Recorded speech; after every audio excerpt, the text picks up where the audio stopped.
Good morning, Biblionauts, and welcome to the fourth video of the Dialectic of Enlightenment. Well, to me is the 12th video because the space on my phone is giving up. It's full, supposedly. I bought a useless piece of crap for a phone, and it won't accept a video. I have deleted multiple apps, and it doesn't seem like it's gonna. I don't think this is gonna work, but I'm gonna try it one last time because we are doing the read along of the Dialectic of Enlightenment, and we are doing well. This is going better than the previous read alongs, surprisingly, since this is drier and denser than the other books. But everything is going well. I have destroyed my way. I've completely destroyed the book on the reading the first chapter. Definitely lost a lot of commercial value, but for me, when I take notes like this in a book, it actually gains a lot of value of a different kind. I would, for me, like having those notes here rather than on a computer where you have to I also take notes in the computer after I finish a book, but this is a guide. This is actually very helpful when I'm going back to a book that I haven't read in a while. And I'm also rereading the Genealogy of Morals at the moment, and it's been very helpful to have notes along the way. So for me, I once I'm finished with a book and it has all my notes, for me it's like the value has the value of like 5 times the same book on the same edition. So yeah, that's some thoughts about notes taking. If this video stops halfway through, I don't know what I'm gonna do. I might just post it that way and then make another video whenever I get a break. So let's get to it and let's see if at least we can talk about the first paragraph of the first chapter of this amazing book that we're reading. The first paragraph actually already contains the whole chapter, so we might not need to do more than that, because yeah, just listen to it. The Enlightenment has always aimed at liberating. The Enlightenment has always aimed at liberating men from fear and establishing their sovereignty. Yet the fully enlightened earth radiates disaster triumphant. The program of the Enlightenment was the disenchantment of the world, the dissolution of myths, and the substitution of knowledge for fancy. So the project of Enlightenment was the substitution of knowledge myths for reason, the disenchantment of the world. Why? Because primitive man, in primitive society, or at least this is the assumption of the Enlightenment, was terrified by what he could not understand.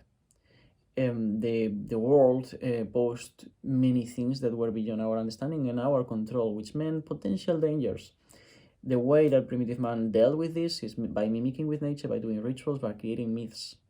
That was the first sort of way to confront this fear.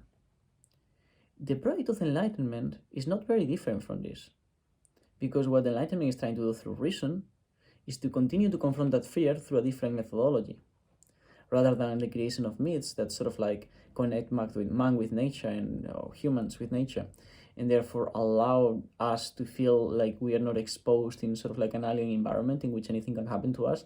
We see ourselves as part of it. Reason takes one step back in a sense, and is let's actually look at it from the outside rather than as part of it. And what we developed basically at some point way before the Enlightenment, but the Enlightenment is sort of the celebration of this capacity, is instrumental reason. Instrumental reason is our capacity to control and use nature for our own means. It's not to understand. There's different kinds of reason, but instrumental reason is not to use nature as an end, but as a means to an end. Is to be able to control it, to harvest its power.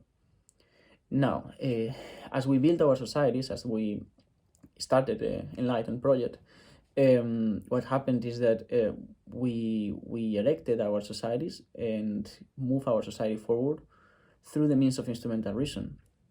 But instrumental reason is a mechanism, is a tool that we used to control nature. And humans, as part of nature, can also be controlled through it. And that is kind of what happened. Instrumental reason kind of took control over human societies, And I think here I had a nice note, because we are in inalienable parts of nature. Now, how does instrumental reason manifest in our societies? Through the economic landscape, through the capitalist system, in that sense. And the reasoning of seeing things as a means to an end, the premises behind that create relationships in which everything is reduced to products, that in which all products are reduced to a commodity. Which a commodity is not a product, but a commodity is a product that can be sold, that has a value, and that value can be part of the market and generate surplus value.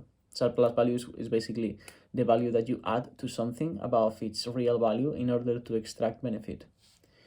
In the moment that the system is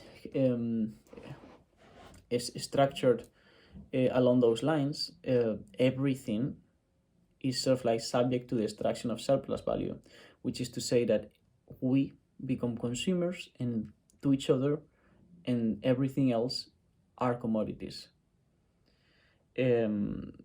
Which obviously doesn't sound like the kind of relationship that you would want to have. And I'm sure that, in a less elaborated way, you felt like that way with people many times when you were feeling like you were